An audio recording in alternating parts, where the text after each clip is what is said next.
ನಮಗೆ ಗಂಡು ಮಗುನೇ ಆಗಬೇಕು. ಬಟ್ ಹೂ ನೋಸ್, ಯಾರಿಗೆ ಗೊತ್ತಿದೆ ಗಂಡು ಮಗುನೇ ಆಗುತ್ತೆ ಅಂತ ಹೇಳ್ಬಿಟ್ಟು. Hello friends, welcome to my channel. ಎಲ್ಲರೂ ಹೇಗಿದ್ದೀರಾ? ಓಪ್ ಎಲ್ಲರೂ ಚೆನ್ನಾಗಿದ್ದೀರಾ ಅಂತ. ಸೊ ನಾನು ಕೂಡ ಸ್ವಲ್ಪ ಬೆಟರ್ ಆಗಿದ್ದೀನಿ ಇವತ್ತು ಮಾರ್ನಿಂಗೇ ವ್ಲಾಗ್ನ ಸ್ಟಾರ್ಟ್ ಮಾಡ್ತಾಯಿದ್ದೀನಿ. ಇದು ಬಂದು ಸಂಡೇ ವ್ಲಾಗು. ಫುಲ್ಲು ಚಿಲ್ಲಾಗಿದೆ ವೆದರ್ರು. ಇವತ್ತು ಸಂಡೇ ಬೇರೆ ಆ್ಯಂಡ್ ಆಷಾಢದಲ್ಲಿ ಇದು ಲಾಸ್ಟ್ ಸಂಡೇ, ಅಂದರೆ ನೆಕ್ಸ್ಟ್ ಶ್ರಾವಣ ಬರುತ್ತೆ. ನೆಕ್ಸ್ಟ್ ಭೀಮ್ನ ಅಮಾವಾಸ್ಯೆಯಿಂದ ಶ್ರಾವಣ ಸ್ಟಾರ್ಟ್ ಆಗುತ್ತೆ. ಸೊ ಇವತ್ತು ನಮಗೆ ನಾನ್ ವೆಜ್ ತಿನ್ನೋ ದಿವಸ ಲಾಸ್ಟ್ ಇವತ್ತು. ಮತ್ತು ನಾವು ಮಂಗಳವಾರ ತಿನ್ಬೋದು, ಬಟ್ ನಾನು ಮಂಗಳವಾರ ತಿನ್ನಲ್ಲ. ಸೊ ಆದ್ದರಿಂದ ಇವತ್ತು ಲಾಸ್ಟ್ ಡೇ. ಇವತ್ತು ನಾನ್ ವೆಜ್ ಮಾಡೋಣ ಅಂತ ಮನೆಯಲ್ಲಿ. ಯಾಕಂದರೆ ಇನ್ನು ನಾನು ಯಾವುದು ಗೌರಿ ಗಣೇಶ ಹಬ್ಬ ಕಳೆಯೋ ತನಕ ನಾವು ನಾನ್ ವೆಜ್ ತಿನ್ನೋದಿಲ್ಲ. ಗೌರಿ ಗಣೇಶ ಹಬ್ಬ ಕಳೆದ ಮಾರನೇ ದಿವಸ ಹೊಸ್ತಡ್ಕಂತ ಮಾಡ್ತಾರಲ್ಲ, ಸೊ ಅಲ್ಲಿವರೆಗೂ ಇನ್ನು ನಮ್ಮ ಮನೇಲಿ ನಾನ್ ವೆಜ್ ಆಗಲಿ ಮೊಟ್ಟೆ ಆಗಲಿ ನಾವೇನು ಬೇಯಿಸೋದಿಲ್ಲ. ಮನೆಯಲ್ಲಿ ನಾನು ನನ್ನ ಮಕ್ಳಿಗೂ ಸಹ ಕೊಡೋದಿಲ್ಲ. ಆದರೆ ಹಸ್ಬೆಂಡ್ ಹೊರಗಡೆ ತಿನ್ಕೊಳ್ತಾರೇನೋ, ಅದ್ರ ಬಗ್ಗೆ ಗೊತ್ತಿಲ್ಲ. ಬಟ್ ನಾನು ಮನೆಯಲ್ಲಂತೂ ಮಾಡೋದಿಲ್ಲ. ಇನ್ನು ಇವತ್ತು ಸಂಡೇ ಅಲ್ವಾ, ಸೊ ಅದಕ್ಕೆ ಅಮ್ಮ ಸಹ ಬಂದಿದ್ದಾರೆ ಪಾಪುಗೆ ಸ್ನಾನ ಮಾಡಿಸೋದಕ್ಕೆ. ಮತ್ತು 3 ದಿವಸದಿಂದನೇ ನನ್ನ ದೊಡ್ಡ ಮಗಳದ್ದು ಆರ್ಡ್ರ್ ಆಗಿತ್ತು, ನೀರು ದೋಸೆ ಮತ್ತು ಚಿಕನ್ದಲ್ಲಿ ಏನಾದರೂ ಗ್ರೇವಿ ಮಾಡಬೇಕಂತ ಹೇಳಿಬಿಟ್ಟು. ಯಾಕಂತಂದರೆ ಅವಳು ಅವ್ರ ಫ್ರೆಂಡ್ ಮನೆಯಲ್ಲಿ ಯಾವಾಗೂ ತಿಂದಿದ್ದಾಳೆ. ಅದನ್ನು ಬಂದು ಹೇಳ್ತಾಯಿದ್ಲು ನನಗೆ. ಅವರು ನೀರು ದೋಸೆ ಮಾಡಿದರು, ತುಂಬ ಚೆನ್ನಾಗಿತ್ತು, ನೀನು ಮಾಡು ಅಂತ. ನಾನು ಯಾವತ್ತೂ ನೀರು ದೋಸೆ ನಮ್ಮ ಮನೇಲಿ ಮಾಡೇ ಇಲ್ಲ. ನಾನು ಅವಳಿಗೆ ಹೇಳಿದೆ, ನೀರು ದೋಸೆ ನಮ್ಮ ಕಡೆದಲ್ಲಮ್ಮ, ಮಂಗಳೂರು ಕಡೆಯವ್ರು ಮಾಡೋದು ಅಂತ ಹೇಳ್ಬಿಟ್ಟು. ಅವಳು ಏನು ಮಂಗಳೂರವರೇ ತಿನ್ನಬೇಕಮ್ಮ ಅಂತ ಕೇಳ್ತಾಳೆ. ಸೊ ಚಿಕ್ಕ ಬಾಯಲ್ಲಿ ದೊಡ್ಡ ಮಾತಂತ ಅಂದ್ಕೊಂಡು ಸರಿ ಆಯಿತು ಮಾಡೋಣ, ನನಗೆ ಹೆಂಗೆ ಬರುತ್ತೋ ನೋಡೋಣ, ಟ್ರೈ ಮಾಡೋಣ ಅಂಥೇಳಿ ಇವತ್ತು ಮಾಡೋಣ ಅಂದ್ಕೊಂಡಿದ್ದೆ. ನಿನ್ನೆ ನೈಟೇ ಅಕ್ಕಿನ ನೆನೆಸಿಟ್ಟಿದ್ದೆ. ನೆನೆಸಿಟ್ಟಾದಮೇಲೆ ಇವತ್ತು ಮಾರ್ನಿಂಗು ಸ್ವಲ್ಪ ಕೊಬ್ಬರಿನ ಹಿಂದೆ ಸಿಪ್ಪೆ ಇರುತ್ತಲ್ಲ ಅದನ್ನು ತೆಗೆದು ಹಚ್ಚಿಟ್ಕೊಂಡಿದ್ದೀನಿ. ಸ್ವಲ್ಪ ಹಾಕ್ಕೊಂಡ್ರೆ ಸಾಕಂತ ಅನಿಸುತ್ತೆ. ಇದೇನು ನನಗೆ ಗೊತ್ತಿರೋಂಥ ರೆಸಿಪಿ ಅಲ್ಲ, ಟ್ರೈ ಮಾಡ್ತಾರೋಂಥ ರೆಸಿಪಿನೇ. ಒಂದೇ ಒಂದು ಲೋಟ ಹಾಕ್ಕೊಂಡಿದ್ದೀನಿ ಅಷ್ಟೇ. ಯಾಕಂದರೆ ನಮ್ಮ ಹಸ್ಬೆಂಡು ಅಷ್ಟಾಗಿ ಇಷ್ಟಪಡೋದಿಲ್ಲ ನೀರು ದೋಸೆ. ಇನ್ನು ನಮಗೆ ಮಾತ್ರನೇ. ಮತ್ತು ಅವರು ಸಂಡೇ ಮನೆಯಲ್ಲಿ ಆಲ್ಮೋಸ್ಟ್ ಬ್ರೇಕ್ಫಾಸ್ಟ್ ಮಾಡೋದಿಲ್ಲ. ಅವರು ಸಂಡೇ ಬಂದರೆ ಹೊರಗಡೆನೇ ತಿನ್ನೋದು ಅವ್ರ ಫ್ರೆಂಡ್ಸ್ ಜೊತೆ. ಸೊ ಅವರೆಲ್ಲ ಮೀಟಿಂಗ್ ಮಾಡಿಕೊಂಡು ಹೊರಗಡೆ ಟಿಫನ್ ಮಾಡಿಕೊಂಡು ಆಮೇಲೆ ಅವರು ಮನೆಗೆ ಬಂದು ಡ್ಯೂಟಿಗೆ ಹೋಗೋದು. ಇನ್ನು ನೆನೆಸಿರೋ ಅಕ್ಕಿನ ನಾನು ರುಬ್ಲಿಕ್ಕೆ ಹಾಕ್ಕೊಳ್ತಾ ಇದ್ದೀನಿ. ಆ ಕಾಯಿ ಜೊತೆನೇ ಹಾಕ್ಕೊಂಬಿಡ್ತೀನಿ. ಫುಲ್ಲು ಪೇಸ್ಟ್ ಮಾಡ್ಕೊಳ್ಬೇಕು, ಅಂದರೆ ತುಂಬಾ ನುಣ್ಣಗೆ ಪೇಸ್ಟ್ ಮಾಡ್ಕೊಳ್ಬೇಕು ಅದನ್ನು.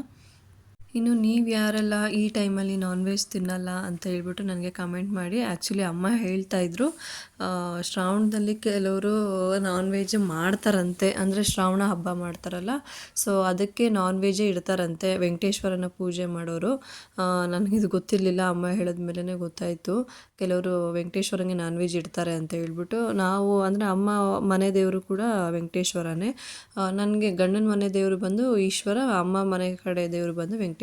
ನಾವು ಶ್ರಾವಣ ಮಾಡ್ತೀವಿ, ಬಟ್ ಆದರೆ ನಾವು ನಾನ್ ವೆಜ್ ಇರೋದಿಲ್ಲ. ನಾವು ಎಲ್ಲದಕ್ಕೂ ಸ್ವೀಟ್ ಊಟನೇ ಮಾಡೋದು. ನಾನು ಇದು ಫಸ್ಟ್ ಟೈಮ್ ಕೇಳಿದ್ದು. ನಿಮ್ಮಲ್ಲಿ ಯಾರ್ಯಾರು ಈ ಥರ ಮಾಡ್ತೀರಾ ಹೇಳಿ. ಇನ್ನು ಹಿಟ್ಟನ್ನು ಕೂಡ ರುಬ್ಕೊಂಡಿದ್ದೀನಿ ನೋಡಿ, ಫುಲ್ಲು ನುಣ್ಣಗೆ ರುಬ್ಕೊಂಡಿದ್ದೀನಿ. ಇಷ್ಟಿದ್ರೆ ಸಾಕು ಅಂದ್ಕೊಳ್ತೀನಿ, ಚೆನ್ನಾಗಿ ಬರುತ್ತೆ ಅಂತ. ಸೊ ಅದನ್ನು ಈಗ ಒಂದು ಬೌಲ್ಗೆ ಸರ್ವ್ ಮಾಡ್ಕೊಳ್ತಾ ಇದ್ದೀನಿ. ಇದಕ್ಕೆ ನಾವು ರುಬ್ಬಿರೋದಕ್ಕೆ ಒಂದು 2ರಷ್ಟು ನೀರನ್ನ ಸೇರಿಸ್ಕೊಂಡು ಹಂಚ ಮೇಲೆ ಹುಯ್ಬೇಕು, ಇಲ್ಲ ಅಂತಂದರೆ ಬ್ರೇಕ್ ಆಗೋಗ್ಬಿಡುತ್ತೆ. ಸೊ ನೋಡಿ ಇಷ್ಟು ನೀರಾಗಿ ಮಾಡ್ಕೊಂಡಿದ್ದೀನಿ. ಇನ್ನು ಇದಕ್ಕೆ ಸ್ವಲ್ಪ ಚಿಕನ್ ಸುಕ್ಕ ಮಾಡ್ಕೊಳ್ಳೋಣ ಅಂತ ಅಂದ್ಕೊಳ್ತಾ ಇದ್ದೀನಿ, ಗ್ರೇವಿ ಥರ. ಸೊ ಅವಳು ಗ್ರೇವಿ ಥರನೇ ಇರಬೇಕಂತ ಹೇಳ್ಬಿಟ್ಟು ಡ್ಯಾನ್ಸ್ ಕ್ಲಾಸ್ಗೆ ಹೋಗಿದ್ದಾಳೆ. ಸಾಯಿಬಾಬಾ ದೇವಸ್ಥಾನದಲ್ಲಿ ಡ್ಯಾನ್ಸ್ ಕ್ಲಾಸ್ ಇರೋದ್ರಿಂದ ಅವಳಿಗೆ ಮಾರ್ನಿಂಗ್ ಟಿಫನ್ನು ಚಿಕನ್ ತಿನ್ನಿಸಿ ಕಳಿಸಿಲ್ಲ. ಬಂದಮೇಲೆ ಕೊಡೋಣ ಅಂತ ಹೇಳ್ಬಿಟ್ಟು ಅವಳು ಬರೋಷ್ಟೊತ್ತಿಗೆ ಎಲ್ಲ ಪ್ರಿಪೇರ್ ಮಾಡ್ಕೊಳ್ಳೋಣ ಅಂತ. ಈಗ ಚಿಕನ್ ಸುಕ್ಕಾಗೆ ಒಂದು ಬಾಣಲೆ ಇಟ್ಟು ಅದಕ್ಕೆ 2 ಚಿಕ್ಕದಾಗಿ ಕಟ್ ಮಾಡಿರೋ ಈರುಳ್ಳಿ ಹಾಕ್ಕೊಂಡು ಚೆನ್ನಾಗಿ ಫ್ರೈ ಮಾಡ್ಕೊಳ್ಬೇಕು.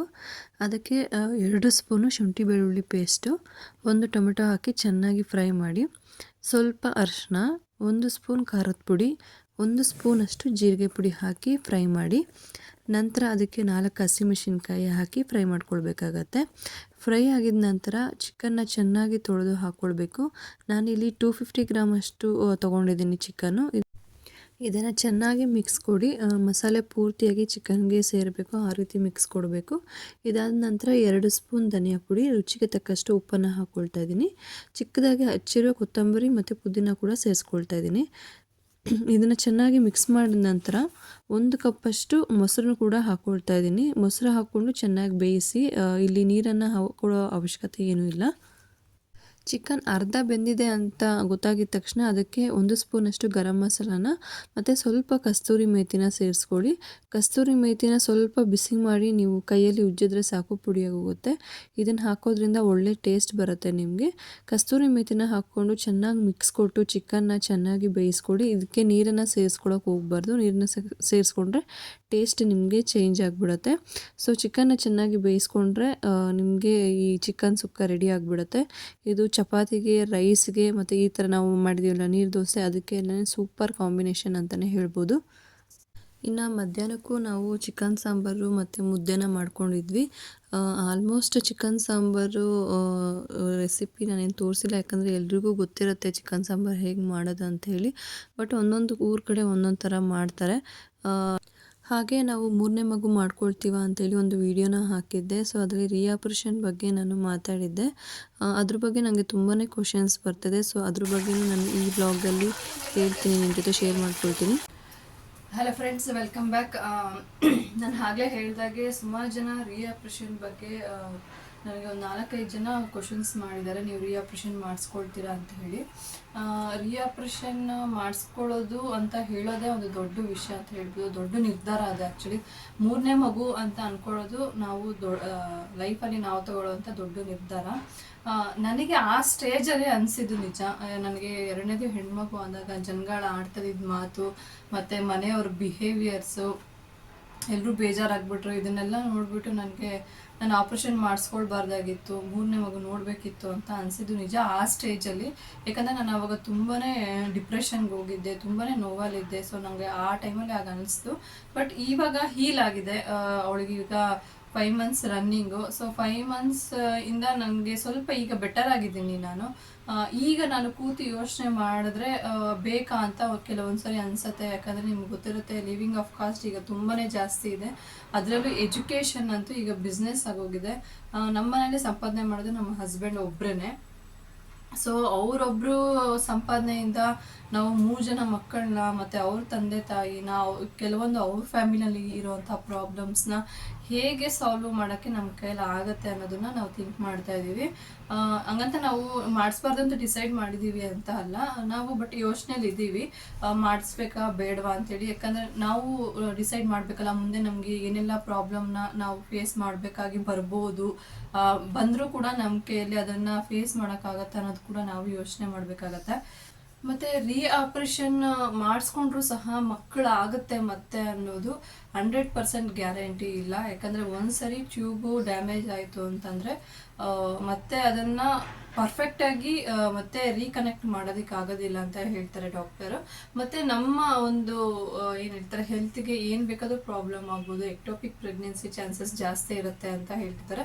ನಾವು ಡಾಕ್ಟರ್ನ ಕನ್ಸಲ್ಟ್ ಮಾಡಬೇಕಂತ ಅಂದ್ಕೊಂಡಿದ್ದೀನಿ. ನಾನು ಕನ್ಸಲ್ಟ್ ಮಾಡಿದ್ರೆ ಖಂಡಿತ ನಿಮ್ಮ ಜೊತೆ ಶೇರ್ ಮಾಡ್ತೀನಿ. ನಾನು ಕನ್ಸಲ್ಟ್ ಮಾಡಿ ಏನೆಲ್ಲ ಪ್ರಾಬ್ಲಮ್ ಆಗ್ಬೋದು ಅನ್ನೋದ್ರ ಬಗ್ಗೆ ನಾನು ಅವ್ರ ಹತ್ರ ಮಾತಾಡ್ಬೇಕಂತ ಅಂದ್ಕೊಂಡಿದ್ದೀನಿ. ಬಟ್ ಇವಾಗ ಅದಕ್ಕೆ ರೈಟ್ ಟೈಮ್ ಅಲ್ಲ. ಆ್ಯಂಡ್ ನಮಗೆ 3ನೇ ಮಗು ಅಂತಂದರೆ ಅಬ್ವಿಯಸ್ಲಿ ನಿಮ್ಗೆ ಗೊತ್ತಿದೆ, ನಮಗೆ ಇರೋದು 2 ಹೆಣ್ಮಕ್ಳು. ನಮಗೆ ಮತ್ತೆ ನೆಕ್ಸ್ಟ್ ಆದರೆ ನಮಗೆ ಗಂಡು ಮಗುನೇ ಆಗಬೇಕು. ಬಟ್ ಹೂ ನೋಸ್, ಯಾರಿಗೆ ಗೊತ್ತಿದೆ ಗಂಡು ಮಗುನೇ ಆಗುತ್ತೆ ಅಂತ ಹೇಳ್ಬಿಟ್ಟು. ಸೊ ಅದನ್ನು ಕೂಡ ನಾವು ಫಸ್ಟ್ ಯೋಚನೆ ಮಾಡಬೇಕು. ಮತ್ತೆ ಏನಾದರೂ ಹೆಣ್ಣಾಯಿತು ಅಂತಂದರೆ ನಮ್ಮ ಜೀವನದಲ್ಲಿ ಮತ್ತೆ ನಾವು ನೋವು ಪಡ್ತೀವಿ. ನನಗೊಬ್ಬರು ಹೇಳಿದ್ರು, ನನಗೆ ತುಂಬ ಪರಿಚಯ, ನೀವು 3ನೇದಕ್ಕೆ ಟ್ರೈ ಮಾಡೋಕ್ಕೆ ಹೋಗಬೇಡಿ, ನೀವು ಮತ್ತೆ 3ನೇ ಟ್ರೈ ಮಾಡಿದ್ರೆ ನೀವು ಬಡವರಾಗ್ಬಿಡ್ತೀರ ಅಂಥೇಳಿ. ಅವ್ರ ಮಾತು ನಿಜ ಅಂತ ಅನಿಸುತ್ತೆ ನನಗೆ. ಮತ್ತೆ ನಾವೇ ನೋವು ಪಡಬೇಕಾಗತ್ತೆ. ನನಗೆ ಈ ಸ್ಕ್ಯಾನ್ ಮಾಡಿಸೋದು, ತೋರಿಸೋದು, ತೆಗ್ಸೋದು ಇವೆಲ್ಲ ಸ್ವಲ್ಪ ಮನಸ್ಸಿಗೆ ಇಸು ಮುರ್ಸಾಗತ್ತೆ. ಮತ್ತು ನಾನು ಜೀವನ ಪರ್ಯಂತ ಅದರಲ್ಲೇ ಗಿಲ್ಟ್ ಅನುಭವಿಸ್ಬೇಕಾಗತ್ತೆ. ಸೊ ಅದನ್ನು ನಾವು ತುಂಬ ಯೋಚನೆ ಮಾಡ್ತಾ ಇದ್ದೀವಿ. ಯಾಕಂದರೆ ಇದು ಆತರದಲ್ಲಿ ತೊಗೊಳ್ಳೋಂಥ ನಿರ್ಧಾರ ಅಲ್ಲ. ಯಾಕಂದರೆ ಆತರದಲ್ಲಿ ನಿರ್ಧಾರ ತೊಗೊಂಡು ಆಲ್ರೆಡಿ ಒಂದು ಮಿಸ್ಟೇಕ್ನ ಮಾಡ್ಕೊಂಡಿದ್ದೀವಿ. ಸೊ ಮತ್ತೆ ಇನ್ನೊಂದು ಮಿಸ್ಟೇಕ್ ಆಗಬಾರ್ದು ಅನ್ನೋದು ನನ್ನ ಯೋಚನೆ. ನೋಡೋಣ, ಹಂಗೇನಾದರೂ ಫ್ಯೂಚರಲ್ಲಿ ಮಾಡಿಸ್ಬೇಕಂತ ಏನಾದರೂ ಇದ್ದರೆ ಖಂಡಿತ ನಿಮ್ಮ ಹತ್ರ ತಿಳಿಸ್ತೀನಿ. ನಾವು ಆಲ್ರೆಡಿ ವಿಚಾರಿಸಿದ್ದೀವಿ, ಮಾಡಿಸಿದ್ರು ಕೂಡ ಎಲ್ಲಿ ಮಾಡ್ತಾರೆ, ಎಷ್ಟು ಕಾಸ್ಟ್ ಆಗ್ಬೋದು ಅಂತೇಳಿ. ಕೆಲವೊಂದು ಹಾಸ್ಪಿಟ್ಲ್ಗಳಲ್ಲಿ ನಮಗೆ ಹೆಸರು ಹೇಳಿದ್ದಾರೆ, ಈ ಥರ ಮಾಡ್ತಾರೆ ಅಂತ ಹೇಳಿ. ನಿಮಗೆ 1 ಲ್ಯಾಕ್ ಒಳಗಡೆ ಆಗ್ಬೋದು ಅಂತ ಹೇಳಿದ್ದಾರೆ. 1 ಲ್ಯಾಕ್ ಕೂಡ ನಮಗೆ ಈಗ ಬಿಗ್ ಅಮೌಂಟು. ನೋಡಿ, ನಾವು ಒಂದು 2 ನಿಮಿಷದಲ್ಲಿ ತಗೊಂಡಂಥ ನಿರ್ಧಾರ ಏನೇನೆಲ್ಲ ಯೋಚನೆ ಮಾಡೋ ಹಾಗೆ ಮಾಡ್ತಾ ಇದೆ. ಕೆಲವೊಂದು ಸರಿ ನನಗನ್ಸುತ್ತೆ ನಾನು ಸರಿಯಾಗಿ ಡಿಸಿಷನ್ ತೊಗೊಂಡಿದ್ದೀನಿ ಅಂತ. ಕೆಲವೊಂದು ಸರಿ ತುಂಬ ಬೇಜಾರಾಗೋಗುತ್ತೆ, ಗೊತ್ತಿಲ್ಲ ಏನು ಮಾಡಬೇಕು ಅಂತ. ನಾವು ಸ್ಟಿಲ್ ಕನ್ಫ್ಯೂಷನಲ್ಲೇ ಇದ್ದೀವಿ.